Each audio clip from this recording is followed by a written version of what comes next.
Hello there. Thank you so much for joining us. This is News Channel Nebraska. My name's Eric McKay. Let's take a look at our top headlines today. Beginning with the U.S. Supreme Court saying that the Trump administration can temporarily use the Alien Enemies Act for deportations. It's a law enacted in 1798 that gives the government certain powers during declared wars, as well as actual or threatened invasions or incursions. The administration says it wants to use it to deport Venezuelan nationals it alleges have gang ties. Amy Kiley has more. This is a win for the Trump administration. The Supreme Court is allowing deportation proceedings under the Alien Enemies Act for now, but with stipulations. The ruling throws out a U.S. district judge's order. President Donald Trump says on social media it's, quote, a great day for justice. You can use these additional authorities, such as the Alien Enemies Act, to target these terrorist organizations. But the Supreme Court says the men involved in the case can challenge the use of the Alien Enemies Act. They just have to do so in the district where they're detained. The justices say anyone facing deportation under the wartime law should have that opportunity. The ACLU calls that a victory. It comes after ICE sent alleged Venezuelan gang members to an El Salvador prison while legal challenges were still playing out. They actually, as a practical matter, can get to the courts and not be whisked away in the middle of the night like was originally done in this case. Another ruling from the Supreme Court yesterday involves a Maryland man erroneously deported to El Salvador. The justices say the U.S. doesn't have to bring him back for now. That they can whisk someone out of the country by accident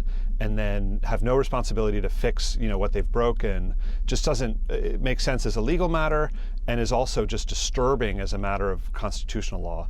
I'm Amy Kiley reporting. Meanwhile, a federal judge Monday in Texas struck down a controversial Biden administration nursing home staffing rule. The mandate would have required nursing homes to meet a minimum staffing number.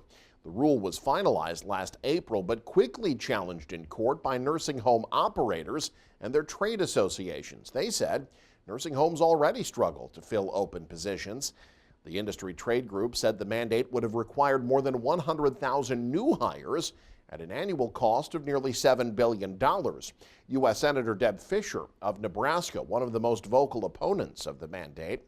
The judge ruling that the regulation must be consistent with congressional legislation that oversees nursing homes. When the next severe weather event happens, don't get caught in the dark. Power your kitchen, HVAC, and communication systems with a Jackery solar-capable generator. Just click on our YouTube affiliate shopping tab and you're on your way. Well, if Governor Jim Pillen gets his way, soda and energy drinks will no longer be eligible to be bought by those who use the Supplemental Nutrition Assistance Program, commonly known as SNAP.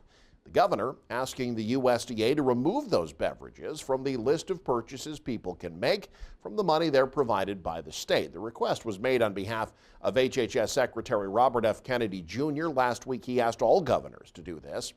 The National Institute of Health says children drinking high levels of soda more likely to have attention problems and withdrawn behavior.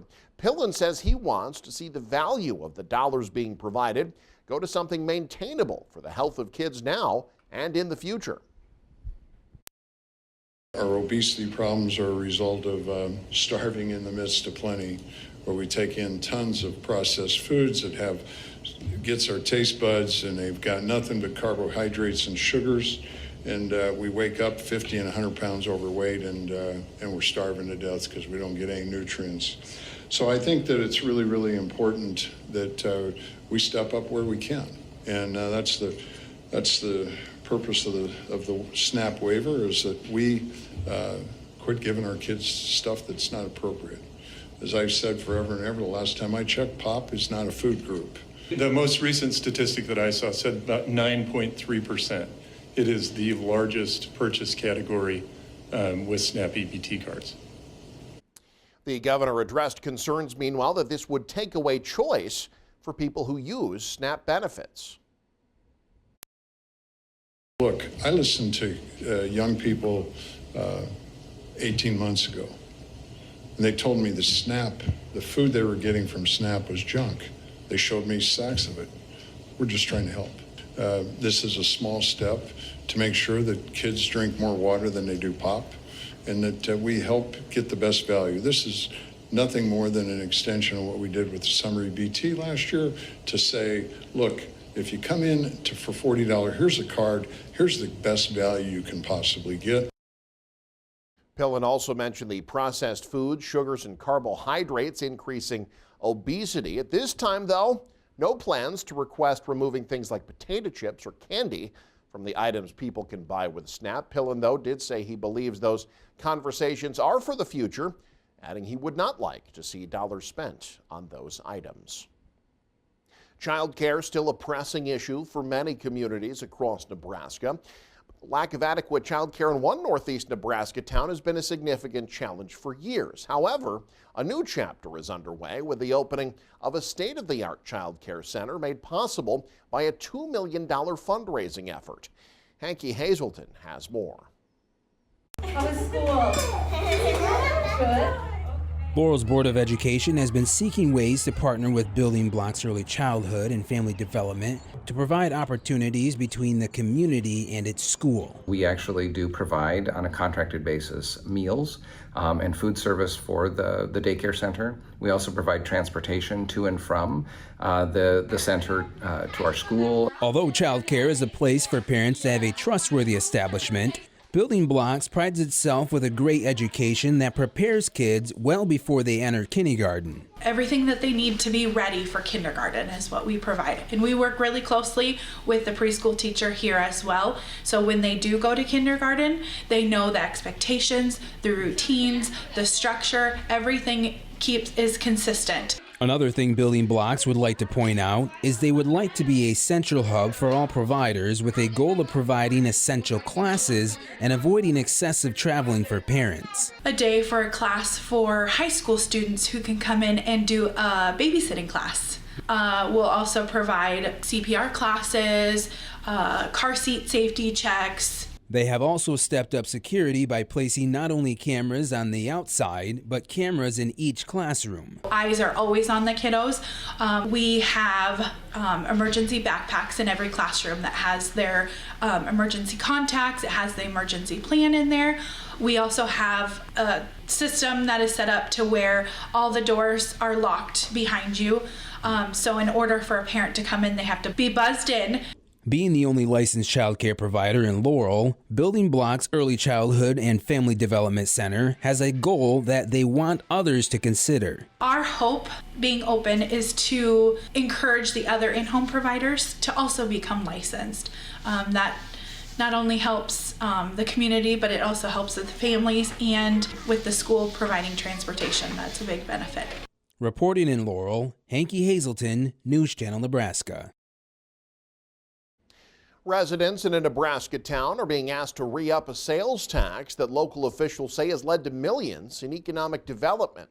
The Columbus City Council on Monday voted to authorize a special election, asking voters to reauthorize the city's 1% local option sales tax. The 1% surcharge currently set to expire in March of 2027.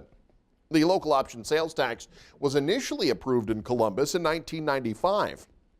City officials say the revenue raised from the tax helps to fund their local water park and aquatic center, as well as with capital improvement and economic development. The proposal approved Monday asks voters to do two things: extend the local option sales tax through April of 2042 and extend the economic development program that uses those funds through 2047. It's a mail-in election. Ballots are due back by June 10th. And then there were three. The city of Norfolk Tuesday announced the finalists for its open police chief position.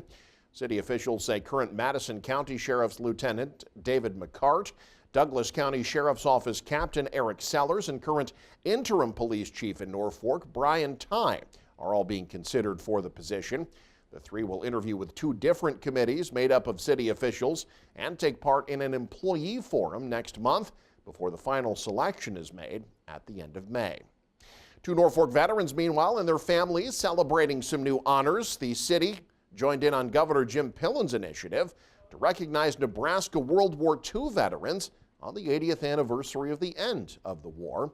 The council presenting medals and certificates to Willard Johnson and Orville Eden on Monday. The duo also received a special send-off from local law enforcement firefighters, and servicemen. Johnson's 99 years old, served in the Army Air Corps. The recognition extra special for Eden, who was celebrating his 99th birthday on Monday. He served in the Navy. And have you ever had a craving for jerky at 1 in the morning?